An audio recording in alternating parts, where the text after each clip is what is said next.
எப்பவுமே இவ இப்படிதாண்டி. தலையும் இல்லாம வாலும் இல்லாம எதையாவது சொல்லி குழப்பிக்கிட்டே இருக்கா. இவ பேசுறத புரிஞ்சுக்க தனியா ஒரு அகராதி போடணும் போல இருக்கு.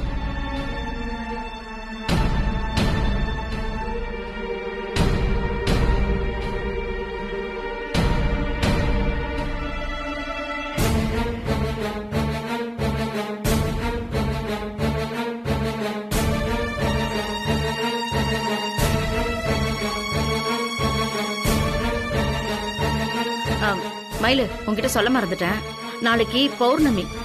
பௌர்ணமி அன்னைக்கு நம்ம குலதெய்வம் கோயிலுக்கு போயிட்டு வர்றது ரொம்ப விசேஷம்மா. நீ நாளைக்கு வேலைக்கு லீவ் போட்டுட்டு நாம போயிட்டு வந்துடலாம். அம்மா, வாய்ப்பே இல்ல. நீயும் அக்காவும் வேணா போயிட்டு வாங்க. என்னால நாளைக்கு வரவே முடியாது. என்னடி இது? குலதெய்வம் கோயிலுக்கு கூப்பிட்டா முயற்சி பண்றேன்னு ஒரு வார்த்தை கூட சொல்லாம முகத்துல அடிச்ச மாதிரி முடியாதுன்னு சொல்ற.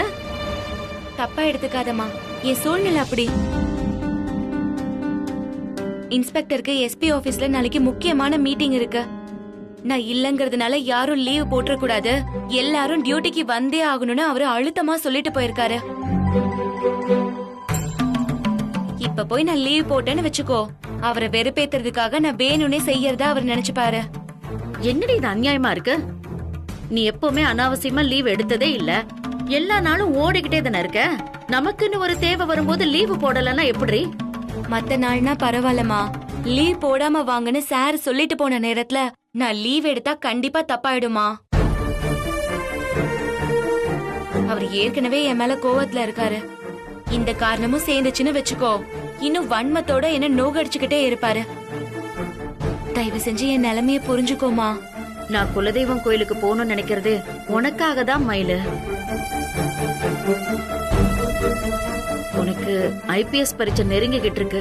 அது நீ நல்லபடியா எழுதி பெரிய ஆபீசரா ஆகுண்டி. அதுக்கு நம்ம குலதெய்வத்தோட ஆசையும் வேணும். நீயே நேர்ல வந்து வேண்டிக்கிட்டா நல்லா இருக்கும்னு நினைச்சம்மா.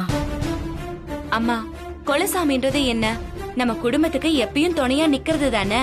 அத நான் நேர்ல தான் வந்து வேண்டிக்கணும்னு இல்லம்மா. எனக்காக நீங்க 2 பேரும் வேண்டிக்க போறீங்கல்ல, அந்த வேண்டுதலோட பலன் எனக்கு கண்டிப்பா கிடைக்குமா? அது இல்ல மயிலு. சூழ்நிலை எப்படி இருக்குன்னு இவ தான் தெளிவா சொல்லிட்டால, அப்புறம் ஏன் இவள வற்புறுத்துற? இவ வேலைக்கே போகட்டும், நாம மட்டும் கோயிலுக்கு போயிட்டு வந்துடலாம்.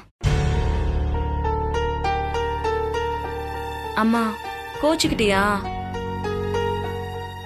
இல்லம்மா, எனக்கு உன் நிலைமை புரியுது. அடுத்த தடவை உனக்கு லீவு கிடைக்கும் போது நம்ம எல்லாரும் போயிட்டு வந்துடலாம், சரியா? சரிம்மா.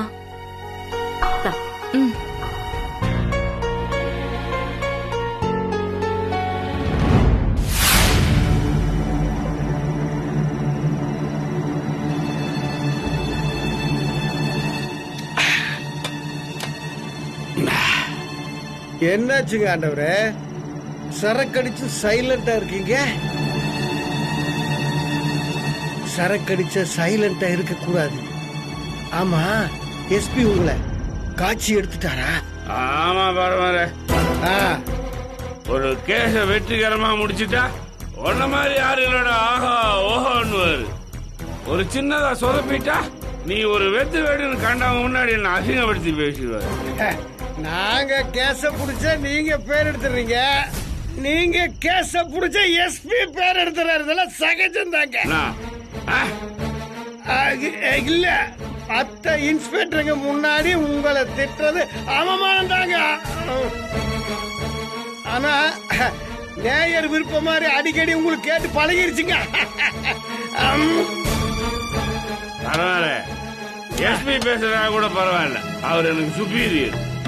ஆனா மயிலு பேசுறது என்னால மறக்கவே முடியாது. தினமும் எனக்கு சல்யூட் அடிக்கிறவங்க முன்னாடியும் அந்த பப்ளிக் முன்னாடியும் என்னை எவ்வளவு கேவலமா பேசிக்கிட்டாவ நினைக்க நினைக்க மனசே ஆற மாட்டேங்குது தெரியுமா? டென்ஷன் ஆகாதீங்க ஆண்டவரே, ஆறுதல் தேடுற மனச ஆஃப் அடிச்சு ஆத்திக்குங்க. கல்ஃப் அடிங்க. நான் சொல்றேன்னு தப்பா எடுத்துக்காதீங்க. சும்மா கிடந்த புது அம்மனிய அவ கால நீங்க சலங்கைய கட்டி உங்க தலைமையிலேயே அரங்கேற்றம் பண்ணிட்டீங்க. அப்புறம் எப்படி அவ ஆறாம இருப்பா? ஆண்டவரே, அதுவும் இல்லாம பொண்டாட்டிய தேடுற பொறுப்பை அவகிட்ட கொடுத்துட்டீங்க. குடுக்கலாமா? குடுத்துட்டீங்களே, அப்ப குடிச்சிட்டு ஆகணும். சியர்ஸ்.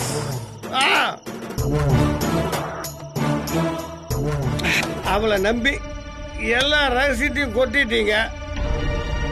அதை வச்சுத்தானே அவன் இன்னைக்கு உங்களை கேவலப்படுத்துறா. அவள ஐயோ பாவன் டியூட்டி சேர்ந்த பூசா இருக்காளேன்னு விரட்டி விரட்டி அழிச்சேன். இந்த யூனிஃபார்மே வேணான்னு வெறுக்கிற அளவுக்கெல்லாம் செஞ்சேன். அவ பார்க்கவே பரிதாபமா இருந்தாலும் அங்கதான் சின்னதா சென்டிமீட்டர்ல கொஞ்சோண்டு இறங்கி நின்ன. நான் இறங்கினத அவ ஏறி என் தலைமையில நின்று ஜிங்கு ஜிங்குன்னு ஆட ஆரம்பிச்சிட்டா. இன்னைக்கு அவ என்ன படுத்தின பாடு இருக்க, அந்த அவமானத்தை என்னால மறக்கவே முடியாது. அதுக்கு அவளை நான் ஏதாவது செஞ்சே தீரணும். செய்யுங்க, விடாதீங்க விடாதீங்க.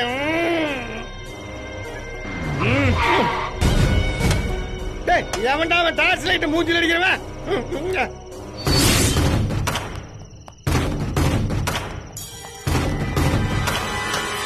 ஆண்டவரே, நீங்க புதுமணிக்கு பதிலடி கொடுக்கறது இருக்கட்டும், நமக்கு பதிலடி கொடுக்கறதுக்கு அந்த எம்எல்ஏ தடின்னு அவன் ஆட்களும் வந்துட்டு இருக்கிறாங்க. காட்டும், அவன் வீடு தேடி போய் அவன் புள்ள உள்ள போனதுக்கு எனக்கு சம்மந்தம் இல்லைன்னு சொன்னா அவன் என்ன ஒழிக்கிறதுக்குன்னு என்ன துரத்திக்கிட்டே இருக்கிறான். இன்னைக்கு காட்டும், அவன் நானா அவனான்னு பாத்துறேன். இருங்க இருங்க இருங்க, தண்ணி அடிக்கிறப்ப என்ன பேசினாலும் ஜனங்க ஒத்துக்குவானுங்க. நான் அவனை மிரட்டிடுறேன், எனக்கு ஒரு சான்ஸ் கொடுங்க. ஏண்டா கீரி தலையா பாம்பு தலையா நான் வச்சு கொண்டு வானா இந்த பார் ஓனரியா கூட்டு வரீங்க? இந்த பார் நான் வச்சு இல்லையா? சொல்லு. உன் பையன் உள்ள போனதுக்கு எனக்கு எந்த சம்பந்தம் இல்லைன்னு உன்னை நேர்லயே பார்த்து சொன்னான்ல, அப்புறம் ஏன் நீ துரத்து டார்ச்சர்? அண்ணா எம்எல்ஏ அண்ணனுங்களா மன்னிச்சுக்கிங்க. அண்ணா கீரி தலைனா மன்னிச்சுக்கிங்க. அண்ணா பாம்பு தலைனா மன்னிச்சுக்கிங்க. இது பார், நமக்குள்ள இருக்கிற கணக்கை இன்னைக்கே முடிச்சுக்கலாம் நான் முடிவு பண்ணிட்டேன். அப்படியா? நானும் அந்த முடிவுல தான் இருக்கேன். எப்படி செய்துக்கலாம்? சொல்லு சொல்லு. என்ன சண்டைக்கு தயாராயிட்டியா? என் புள்ள ஜெயில இருக்கிறதுக்கு நீதான் முக்கிய காரணம்னு நினைச்சேன். உன்னை பழி வாங்குற சந்தர்ப்பத்துக்கு தான் காத்துக்கிட்டு இருந்தேன். ஆனா இப்பதான் எனக்கு எல்லா உண்மையும் புரிஞ்சுது. உன் ஸ்டேஷன்ல மயிலுன்னு ஒரு கான்ஸ்டபிள் இருக்காளாமே, அவதான் மொத்த ஸ்கிரிப்டையும் மாத்தி எழுதிட்டான்னு கேள்விப்பட்டேன்.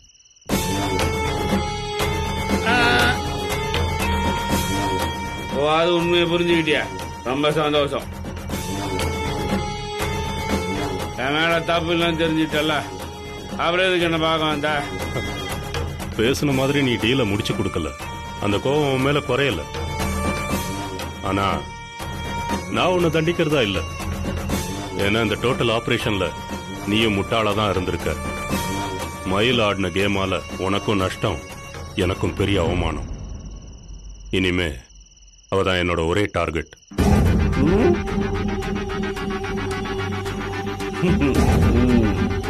எம்எல்ஏ பையனு தெரிஞ்சும் அவ அவனோட வாழ்க்கையில விளையாடிட்டான்.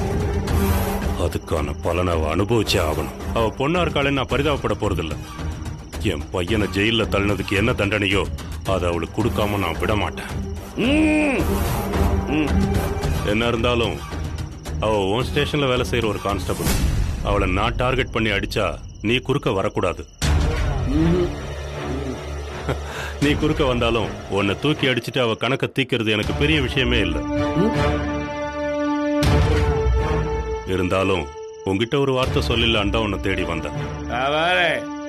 அந்த மயிலு உனக்கு மட்டும் எதிரி இல்லை, எனக்கு எதிரி தான். அவளால் நான் நிறைய அசிங்கப்பட்டேன், நிறைய நஷ்டம் பார்த்தாச்சு. நீ அவளை என்ன வேணா பண்ணிக்க, எப்படி வேணா படி வாங்கிக்க, எனக்கு ஒன்றும் சங்கடம் இல்லை. என் சார்பில் நீங்க அந்த வேலையை செய்யறதுக்காக நான் சந்தோஷப்படுறேன். இதனால உங்களுக்கு எந்த பிரச்சனை வந்தாலும் என்னால முடிஞ்ச உதவி தான் உங்களுக்கு நான் செய்வேன். நல்லது குருமூர்த்தி, நான் வரேன். சீக்கிரமே உன் கான்ஸ்டபிளை பத்தி கெட்ட நியூஸ் வரும். இதே மாதிரி சரக்கு அடிச்சிட்டு கொண்டாட நீ தயாரா இரு. அண்ணா சேர்ஸ்ங்க, ஏன் கொஞ்சம் தப்பா வராது இல்லைங்க? வராது.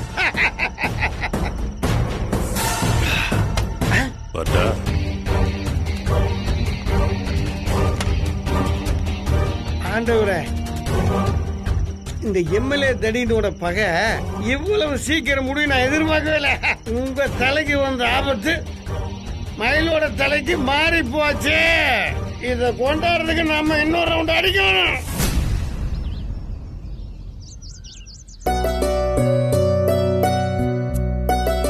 அம்மா அம்மா நான் கிளம்புறேம்மா. ஒரு நிமிஷம் இருமா. இந்தா சாப்பாடு. அம்மா ஆட்டோ எத்தனை மணிக்கு வர சொல்லட்டும்?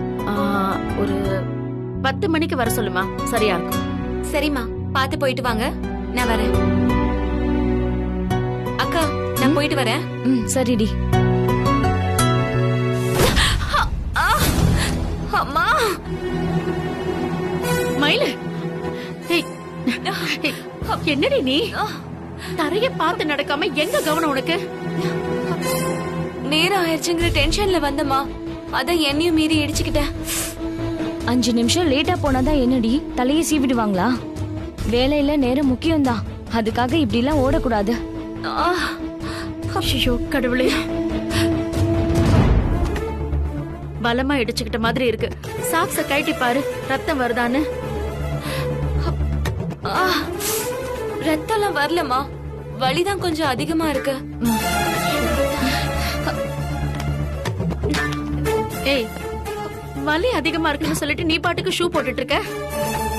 உள்ள வந்து 2 நிமிஷம் உட்காரு, தண்ணி குடிச்சிட்டு பொறுமையா கிளம்பலாம். இல்லம்மா, நீ சொல்ற மாதிரி தண்ணி எல்லாம் குடிச்சிட்டு நான் கிளம்பி போனா ரொம்ப லேட் ஆயிடும். பரமன் சார் வேற குத்தலா ஏதாவது பேசுவாரு. காலையிலேயே நான் அவர்கிட்ட போய் பாட்டு வாங்கணுமா. நான் கிளம்புறேம்மா. மயில, ரொம்ப வலிக்குதுன்னு சொல்றல்ல, உள்ள உட்காந்துட்டு வலி கொஞ்சம் குறைஞ்சதுக்கு அப்புறம் போலாம் தானே அம்மா சொல்றாங்க. வலிலாம் போற வழியில குறைஞ்சிரும்க்கா. சொன்னா கொஞ்சம் கேளு மயிலு. போகும்போது இப்படி கால் அடிச்சுக்கிறது அபசகுனண்டி. எங்க பாரு மயிலு, என் மனசுக்கு ஏதோ இது சரியா படல. நீ உட்கார கூட வேண்டாம், உள்ள வந்து ஒரு வாய் தண்ணி குடிச்சிட்டு மட்டும் போ. பூனை குறுக்க போனா கெட்ட சகுனம், போறப்ப இடிச்சுக்கிட்டா அபசகுனம்னு எல்லாத்தையுமே நெகட்டிவா பார்க்க ஆரம்பிச்சா நம்ம நிம்மதியாவே வாழ முடியாதும்மா. எனக்கு இதுல எல்லாம் நம்பிக்கையே கிடையாது. இது ஒரு ஆக்சிடென்ட், அவ்வளவுதான். நீ மனசு போட்டு குழப்பிக்காத. இத பாரு, உன்ன மாதிரி எல்லாம் என்னால யோசிக்க முடியாது. இது சாதாரணமா எடுத்துக்க முடியாது. நீ ரொம்ப நேரம் எல்லாம் நிக்க வேண்டாம், ஒரு நிமிஷம் இரு, தண்ணி குடிச்சிட்டு போயிடு. ஒரு நிமிஷம் எடுத்துட்டு வர. டைம் ஆகுதுமா. அம்மா, அக்கா, அம்மா தேவையில்லாம கவலைப்படுறாங்க. நீ அம்மா கிட்ட சொல்லிடு, நான் வரேன். ஏய் மயிலு, மயிலு நில்லுடி. ஒரு 2 நிமிஷத்துல என்ன ஆயிட போகுது? அக்கா ப்ளீஸ் கா, நீ அது என் நிலைமைய புரிஞ்சுக்கோ. கிளம்புறக்கா.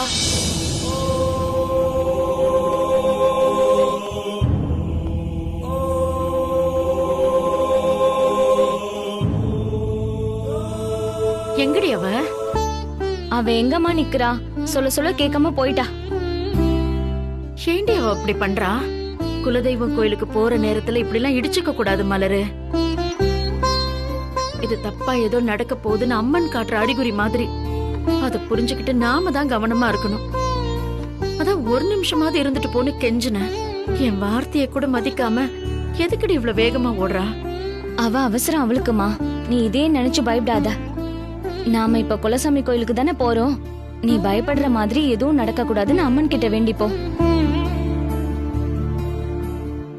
நீ போய் முழு மனசோட கிளம்புமா.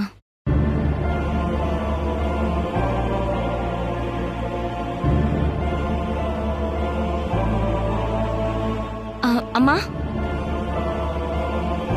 அம்மா, ஏன் இப்படியே நிக்கிற? போய் கோயிலுக்கு கிளம்புற வேலையை பாருமா. எனக்கு ஒரு மாதிரி கலக்கமாவே இருக்கு மலர. மனசு ஒரு நிலையிலேயே இல்ல. இப்படி எல்லாம் இருந்தா அம்மா, கெட்டதா எதுவும் நடக்க வச்சிடாத. என் பொண்ணுக்கு எதுவும் ஆகாம பாத்துக்கோ. நான் உன் மேல வச்சிருக்கிற நம்பிக்கையை காப்பாத்து.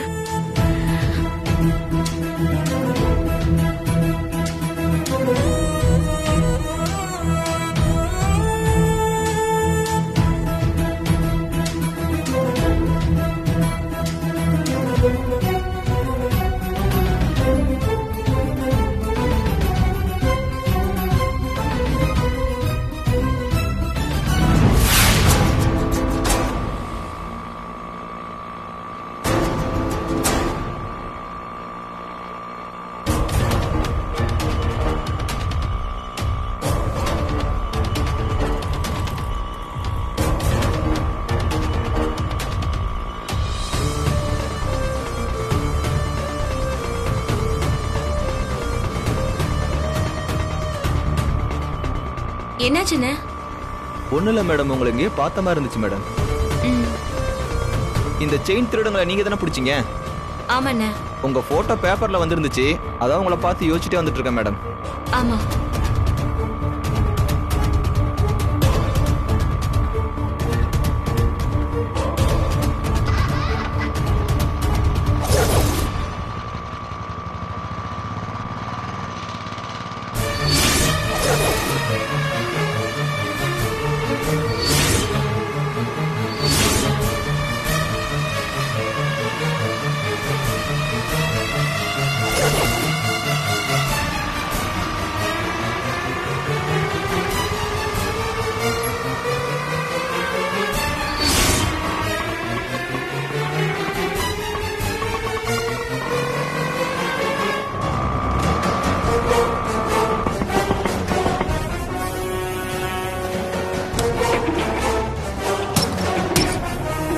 என்னாச்சுண்ணே?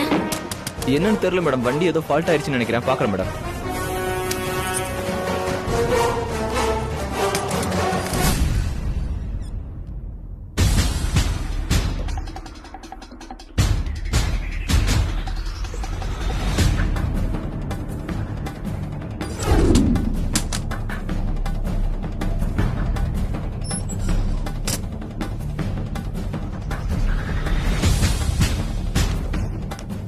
சாரி மேடம், இது கேஸ் வண்டி.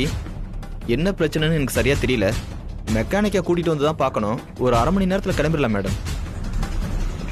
இல்லண்ணா, இன்னைக்கு தான் நான் சீக்கிரமா போகணும்னு நினைச்சேன். ஆனா சோதனையா எல்லாமே லேட் ஆயிட்டு இருக்கு. இன்னும் அரை மணி நேரம் ஆகும்னா நான் ஸ்டேஷன் போகவே லேட் ஆயிடும். நான் வேற ஆட்டோ பிடிச்சு போய்க்கிறேன். உங்களுக்கு எவ்வளவு காசு கொடுக்கணும்? 100 ரூபாய் மேடம்.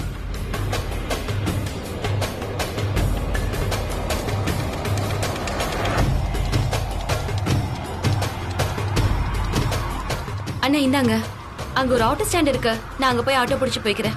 Okay madam.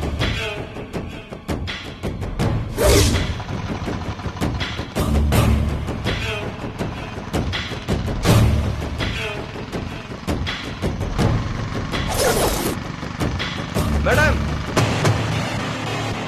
போனை மறந்து விட்டுட்டு போறீங்க மேடம்.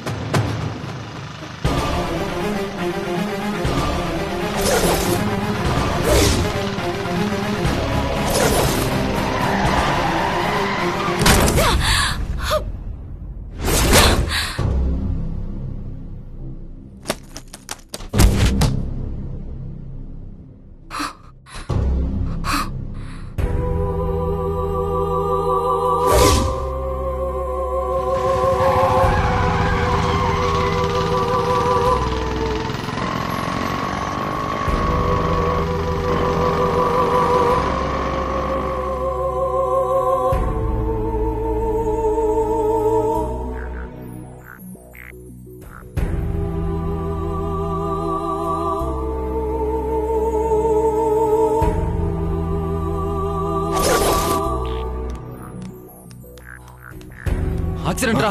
போன் எடுடா. இருக்கு. போன் எடு. ஆம்புலன்ஸ் காடி சீக்கிரம் பண்ணு. Hello ambulance.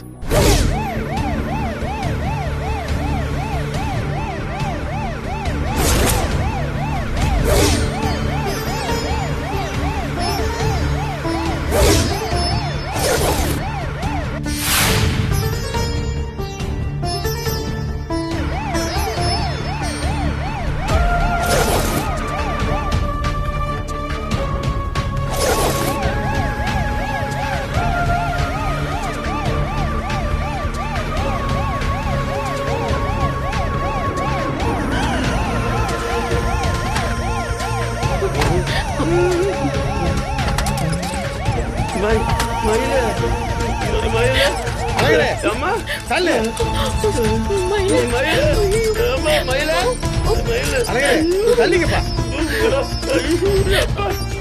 மயிலே